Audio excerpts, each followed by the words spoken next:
and half-life decay. If you have kept up with where we are so far, you have either an isotope or an unstable nucleus. Okay, so the nucleus of the atom is unstable if the ratio is either too high or too low, the ratio of protons to neutrons. Okay, if that's too high or too low, some particles will be emitted from the nucleus. Okay, and those particles will fly off and leave the atom. And because those nuclei will have a mass, okay, that will mean a reduction in the mass of the actual initial atom. Okay, so moving on from there, what's a half-life? Okay, so if I have a mass of a substance, okay, it's obviously built up of many atoms, but if that is radioactive, i.e. if there are unstable atoms in there, then they will emit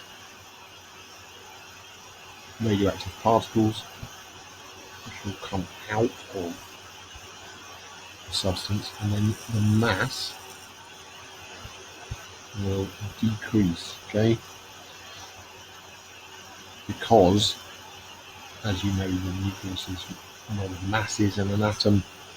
If some of those nuclei are flying out, then mass is decreasing. Okay.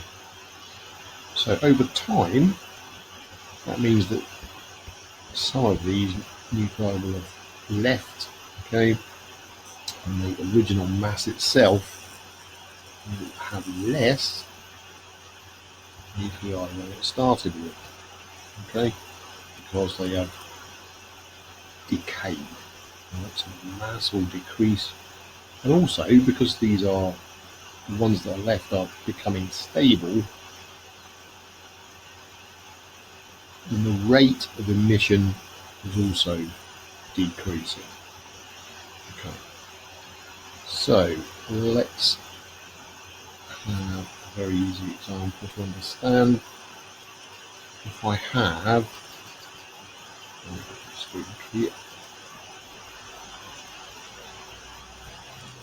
if I have 100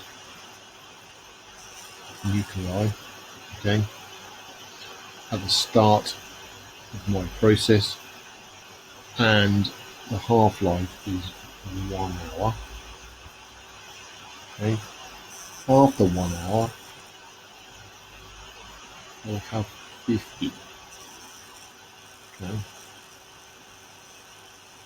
so from there down to there, 1 hour. Right. Another hour of time passes, I'm going to have 25 left, okay, and that process will continue. Every hour X amount of nuclei will decay, so I'll have half of my original amount, or the amount that's available to decay will also decrease. So if I take this example here, I've only actually got 50 nuclei that can decay, okay, so over an hour I've got less that can actually decay in comparison with the first one. So the rate of decay when I've got 100 nuclei that can decay is higher. As they decay, there are less available to decay, so that will then reduce the rate of decay. So if I was to graph that procedure,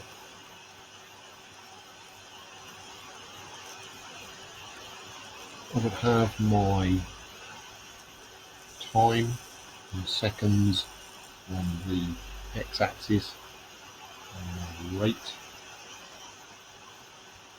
on my y-axis, okay, So if I'm emitting, let's look at the rate now, so if I'm emitting 100 nuclei to start,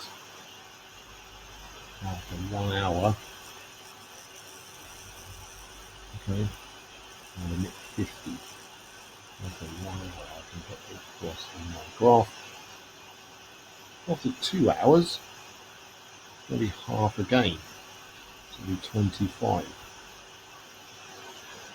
Okay. And then after that, it'll be 12.5. After another hour, a very rough graph, obviously. Now, my initial reading is up there, so my curve, my graph will look like that. Okay. Now, obviously, I can go, once I've got my graph, or even if I've presented with a graph to start with, I could be asked, what is the half-life of a substance? Where you just read the information off of the graph, look down the axis, see what information you're given. So let's say that in this example I was given an initial mass of 5 grams, and the time was, the half-life time was 1 year. Okay, half of 5 was obviously 2.5, so I'd find 2.5 on my graph and look at what that time was. So it would correspond with whatever the time said on the x-axis. So in this case, it's a year. Obviously, another whole year afterwards, if the half-life is 1 year, I'm going to have, it's going to line up to half of this value on the on the y-axis. So, okay. Hope that clarifies any misunderstandings you might have had regarding half-life.